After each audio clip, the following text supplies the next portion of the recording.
Coming to you from the Meyer Public Broadcast Center on the campus of Grand Valley State University, this is Decision 2012. This program is made possible in part by the financial support of AARP Michigan. You've earned the right to know more than what's on a campaign button. That's why AARP Michigan has created a voter's guide so you can find out where the candidates stand on issues that matter to you and your family. The voter's guide can be found at aarp.org/yourvote. Get each candidate's position all in one place so you can make your best choice November 6.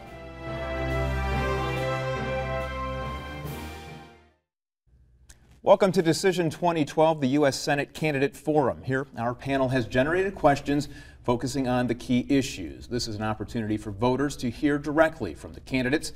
So let us begin by introducing Senator Debbie Stabenow. She's the Democratic incumbent who took office in 2001. Senator Stabenow, thank you so much for being here. Absolutely. And now to our panel. Carol Valade is editor of the Grand Rapids Business Journal. Thank you for being here. Thank you, Patrick. And Tim Martin, he follows politics and this race in particular with MLive.com. Thank you, Tim. Thanks. So let's get to it. Our first question will be presented by Carol Valade, and the topic is the economy. That's right. Debbie, I wonder what industry or industries you believe are most important to Michigan's future and to economic growth. Well, Carol, I think, first of all, we don't have an economy unless we make things and grow things. And the good thing is that's what we do in Michigan. I also don't think we have a middle class unless we make things and grow things. So I see two areas for us, and both are very strong in West Michigan as well as all across Michigan. One being agriculture. Almost 1 out of 4 jobs in Michigan comes from agriculture. I'm very proud to chair the Ag Committee on behalf of all of our growers.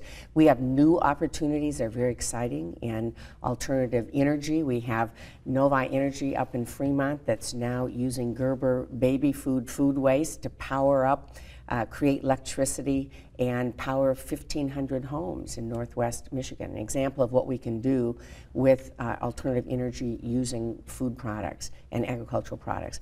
Bio-based manufacturing, where we're replacing chemicals and petroleum with soybeans and corn and wheat byproducts.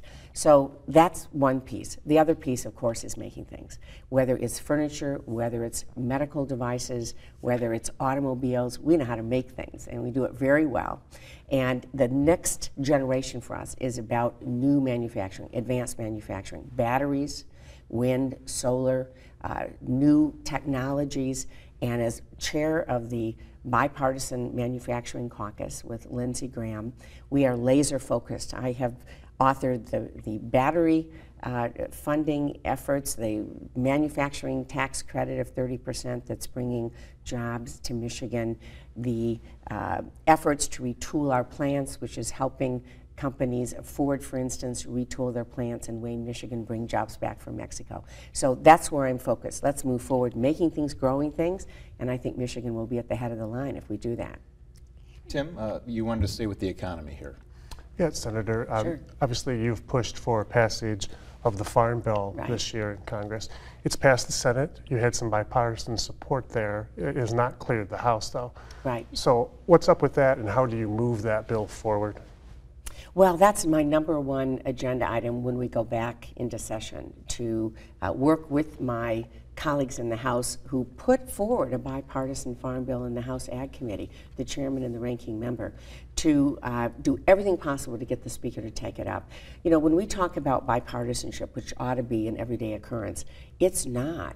And it was a rare thing in the Senate for us to be able to get this bill done while everybody else is going to their corners, all the partisanship that's going on. And we did it with reforms. The Wall Street Journal called it the most reforms in decades, $23 billion in cuts to the deficit by doing what I believe every committee should do, which is focus on what doesn't work, what's duplication, how do you do things better. We save money and are doing things better, and Michigan's on every page. So when we go back into session, the real question is, will the Speaker of the House and the House leadership take this bill up? It needs to get done so farmers can plan for next year, and we can give the disaster assistance that is sorely needed to our farmers. There are some items in there, though, that Republicans are opposed to. Do you think those concerns are valid? Well, the biggest concern is that we cut subsidies. And so it's interesting. My bill, which is done in a bipartisan way, cuts subsidies for farmers for things that they don't even grow. Farmers in the South, members in the South on behalf of farmers, are saying that they want more subsidies. So we have Republican colleagues wanting more subsidies. We have a bipartisan bill in the Senate that does reforms and says we'll have crop insurance, so we'll have insurance so that when there is a loss, we make sure farmers are protected. We don't want anybody losing the farm because of bad weather, but we can't afford these subsidies that go to particularly many of the big farms in the South, even when times are good, or for things that they don't grow anymore. So we really are at a crossroads on the Farm Bill about whether we go forward, tackle the deficit, do reforms, and put forward a bill for the future that is not only production agriculture, but conservation, protecting the Great Lakes. We have a great new Great Lakes provision in there that's going to help us with erosion, runoff, pesticides, and the new energy jobs that I was talking about before. Blade, I know you wanted to follow up here. Yes, speaking of the deficit and balancing the budget, a year ago in August, Republican leaders stood in the steps of the U.S. Capitol in a demonstration of refusal to raise the debt ceiling. The stock market plunged. The U.S. Credit rating went down, and we're certainly paying more in interest on loans as a result of that. Would you have, what would you have done differently in those negotiations to avoid such a calamity? And how do you answer that deficit question? Where do you look? What is your agenda? Well, you know, Carol, we need to work together like we did back in 1997 when I first came into the U.S. House with President Clinton. So you don't accept half blame for that?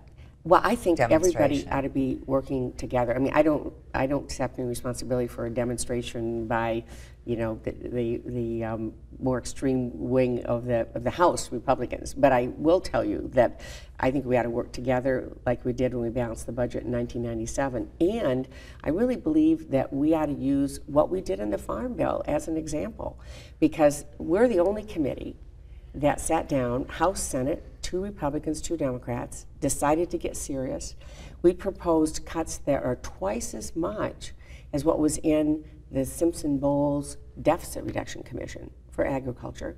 But we did it in a way that makes sense, that allows us to grow agricultural jobs, strengthen what's good, but save money. And personally, rather than political antics on the steps of the Capitol, what we need are people sitting down in rooms around a table like this, which is what we did in the Agriculture Committee, and working through what are very tough decisions. We have a huge deficit. We have got to tackle it, both with spending, both by asking those who have received the big tax cuts in the last decade, multimillionaires, to pay a little bit more. And let me also say, we're never going to get out of debt with 12 million people out of work. So we better be focused on jobs as well, and that's the approach that I take. In the last presidential debate, President Obama suggested that we wouldn't come to the end of this year, and you will certainly be in the Senate at that time, and make across-the-board cuts to every program and every institution. What can you tell us about that to shed light on what compromise might be possible in reducing the deficit and creating that kind of budget? Well, we've got to come together, whether it's to avoid sequestration, which would involve an agreement of about $1.2 trillion, and it's got to involve spending cuts, also asking those multimillionaires to pay a little bit more to be a part of this, not just middle-class families and senior citizens. So either that or a larger deficit reduction plan, which is what I support. We're going to come back with $23 billion in agriculture and deficit reduction. I'm going to say to my colleagues, okay, let's all step up, everybody step up and say where they can cut within their budgets. Then let's make sure that we have a fair tax system where we close special loopholes that oil companies have used for almost 100 years that they certainly don't need anymore. They're top companies are the most profitable in the world. We don't need to be subsidizing oil companies with taxpayer dollars, and let's ask folks at the top to do a little bit more. If we put that all together, we can do deficit reduction. It needs to get done to stabilize the economy, and then we have to stay laser focused on jobs. Let's stick with the economy. We'll shift a little bit to health care reform. Tim Martin, the question is to you. Affordable Care Act, Obamacare, whatever you want to call it, you've been supportive of it. What do you consider the strengths and the weaknesses of Affordable Care Act? Well, I think it's incredibly important that we move forward on a system that's going to create competition for small businesses to be able to get lower prices. I mean, I've been hearing for years large businesses and small, the auto industry saying they're spending more on healthcare than the raw materials that they put into the automobiles. And so we have to bring those prices down. And the new insurance pool that will be taking effect is going to help small business do that. I authored the tax cut that many small businesses are using right now to be able to reduce their costs. I also think the fact that we have cut overpayments to insurance companies, put that money back into helping seniors that have the biggest prescription drug bills, who caught in that thing called the donut hole. We have seniors in Michigan with $600 more back in their pocket from last year. They'll have $700 more this year because we are closing that gap, and we strengthened the Medicare Trust Fund by 8 years, which is all a part of this. Pre-existing conditions don't exist for children anymore. One of the most meaningful opportunities I've had is to visit an 18-month-old in the hospital whose parents asked me to come in. I didn't know them. They invited me to come in and meet their daughter, Corey, who, because they have insurance, because there was not pre-existing conditions, she got a surgery that saved her life. And I was over in Port Huron where they are, and Corey's dad brought her in. She's now 3 years old to see me, and this beautiful little girl is alive today because we said insurance companies can't block parents from getting the medical care they need for their children that have chronic diseases. So very important, 20 children, young people being able to stay on their parents' insurance till age 26. There's a whole range of things that I think are very important. The piece that I fixed already, and I will support other areas if they don't work, there was a provision that would have added a tremendous amount of paperwork for small businesses with 1099 forms, reporting forms. And it was clear from what the IRS was doing, it was going to add 2,000% in paperwork for small businesses. I led the effort. It was bipartisan. We repealed that portion of the law. And so this year, small businesses didn't have to worry about all that extra paperwork. So if there are other provisions like that, I'll be at the front of the line trying to fix it. There certainly have been accusations by your opponent that the bill reduces Medicaid funding by over $700 million. And what reply do you have to that? Well, in Medicare, which we know we need to be reducing spending in a way that strengthens Medicare and seniors for the future. But I have a very different view from my opponent. We reduced spending by cutting overpayments to insurance companies. The insurance company said, oh, the world was going to end. But what really happened is Medicare Advantage premiums went down 7%. And more people are signing up. So it wasn't exactly taking it out of Medicare. Correct. It was savings. It was savings in Medicare. That's a really good point, Carol, because it's not, yes, we created savings by stopping overpayments and put it back into Medicare to strengthen it and help seniors with wellness visits and medicine. Here's what my opponent says. Let's turn Medicare into a voucher. Now, first he supported a complete voucher program and then one that was a choice on a voucher. It gets to the same place. You say, go buy private insurance to people in the future, and we'll give you a voucher to help pay for it. The cost will be about $6,400 on average, more for the average senior. And what I think adds absolute insult to injury, they take that money, they don't put it back into Medicare, they take that money and they put it into another tax cut for people earning multi-million dollars a year, which averages about $250,000 a person. That's what I think is crazy. Carol, I know we're going to stick with you here. Immigration is now the topic. Sure. Well, I'm wondering what policies you support in regard to immigration, and do you support a guest worker program, especially as a benefit to Michigan farmers? It's a really good question. We need comprehensive reform, and I start from a position of what's best for Michigan workers and jobs and national security, as well as individuals. As it relates to agriculture, there's no question that the system is broken. I hear it every day.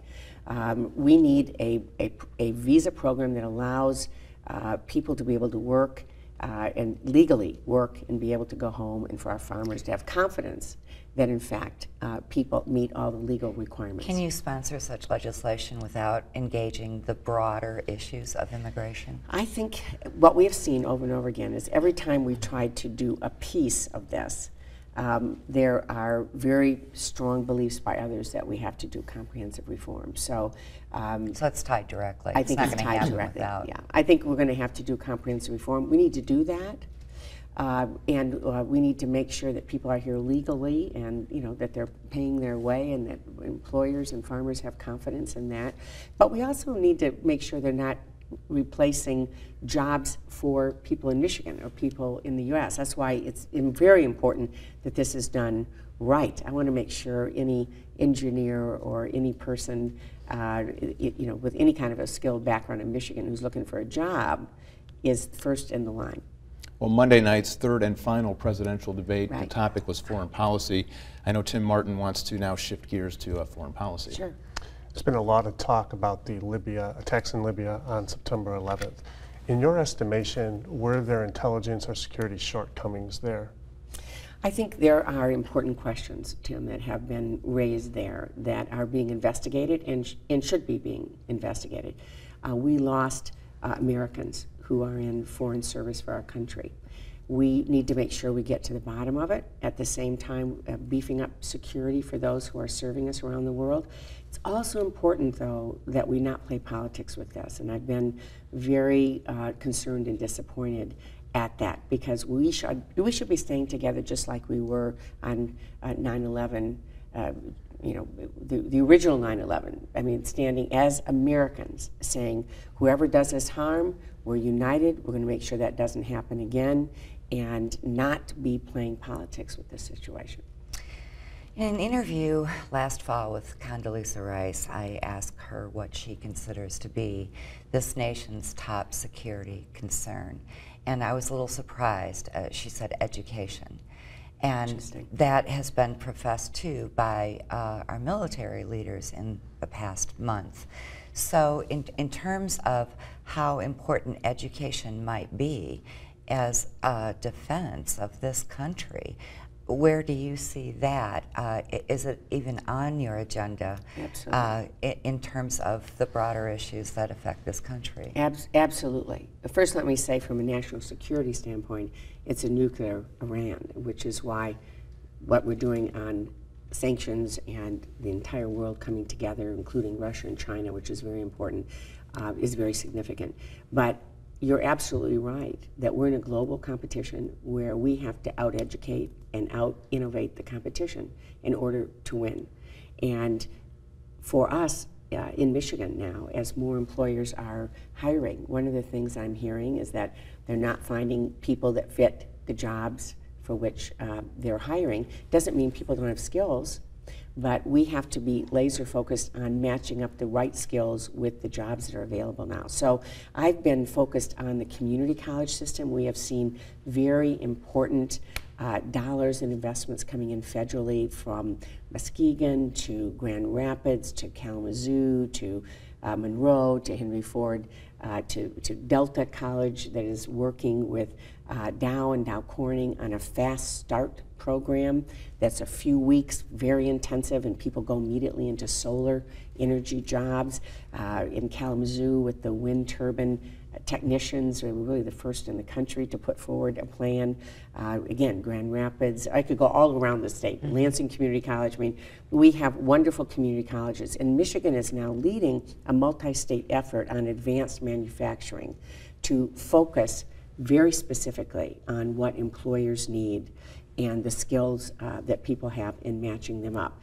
We then, long term, have got to make sure that we are providing every child in every community a great education, K-12, and that they can afford to go to college. And I'm very appreciative of the fact that we were able to come together and look at how to save money and redirect it back into higher education. We used to have two ways to do student loans, one subsidizing banks, the other direct student loans. We found out if we stopped subsidizing the banks, we could take $8 billion a year, put it over into providing Pell Grants and streamlining student loans, bringing down the interest rates for student loans. We've got about 300,000 people in Michigan today that are receiving help with Pell Grants. And we need more of that. You know, I'll never forget growing up in Clare. My dad and my grandpa had the or the Oldsmobile dealership. My mom was a nurse, but my dad got very sick when I was in high school. And I had good grades, little community, good grades. And if it wasn't for a tuition and fee scholarship, I would not have been able to go to college. And by the way, go State. And but I wouldn't have been able to go to college, and it's because we had this value that said, you know, some redheaded, freckle-faced kid from Clare ought to have a shot to go to college. So I've never forgotten that. And I think we've got to make sure that everybody in every part of Michigan has the opportunity to step up, work hard, get good grades, and to be able to afford to go to college. Tim Martin, you were looking my way. Did you have a follow-up there? I did. I wanted to steer you back to Iran for a second, if I could. Are we doing enough there? Is the United States being tough enough on Iran right now? Well, we need everything on the table. I think we have to because of the seriousness of a nuclear threat. But for the first time, we have the toughest sanctions that have ever been applied to Iran. I was proud to help co-sponsor that. And it's being done by the entire world. In the past, it was just the United States. The strength of this is that we now have globally everybody pushing. We're seeing their currency value go down. The last time I looked, they're down by 50%. Plus, they're really feeling the heat right now. So we've got to keep the heat on them, but also understand that in our interests, and certainly in supporting Israel, our partner, we have to make sure all issues, all options are on the table. But I would have to say, those sanctions right now are working. We're going to have to make this brief. Trade policies, Carol. Just very quickly, you know, China and certainly the opportunities that Snyder has taken with China. Would you support a strengthening of the intellectual theft rules or laws, and how would you see that balancing with the trade? Do you think that would help or hurt? I think we absolutely should toughen our trade enforcement efforts. I also support what the governor has done. We need to expand relationships. We want to export our products, just not our jobs. So I went 2 years ago to China. I was asked by Michigan business people to go to Beijing and be a keynote for a Global Auto Leaders Summit, which I did, reaching out to them. Went to the Beijing Auto Show, and certainly it was very interesting. But what I saw there was a great Cadillac CTS that has a 25% tariff on it to sell into China. They don't have a tariff selling to us. I'm proud that the president has taken a bill that Lindsey Graham and I have done to create a trade enforcement unit to tackle these issues. It's now in place. We're pushing back, and we need to do more of it to make sure there's a level playing field. All right, we have 2 minutes now to make a final appeal to the voters. Thank you. You know, I've lived in Michigan all my life, and I'm very, very proud to be your senator. For me, it's about standing up for us, for Michigan. We don't have a middle class unless we make things and grow things. And the good news is that's what we do in Michigan. That's why I've led efforts to expand advanced manufacturing and clean energy. And now Michigan is #1 in the country in new clean energy patents. It's our ideas. I led the effort to create a new trade enforcement unit to crack down on China and other countries that cheat. We want to export our products, not our jobs. As chair of the Agriculture Committee, I wrote a bipartisan bill that helps farmers create jobs in agriculture, the second largest sector of Michigan's economy, and provides disaster relief for our farmers, which is sorely needed now.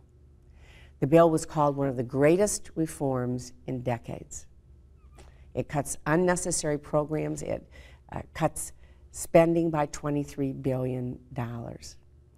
Because the bill helps create jobs while reducing the deficit, it passed with overwhelming bipartisan support. Not easy these days. You know, our families have been through so much, but with a lot of hard work and sacrifice, things are beginning to turn around. This election is about our future and making sure everyone has a fair shot. I believe in my heart, if we work together, America will come roaring back, and Michigan will be in the driver's seat. I would be honored to have your support. Well, we thank you, Senator Debbie Stabenow, for being here. Thank you very much. My pleasure.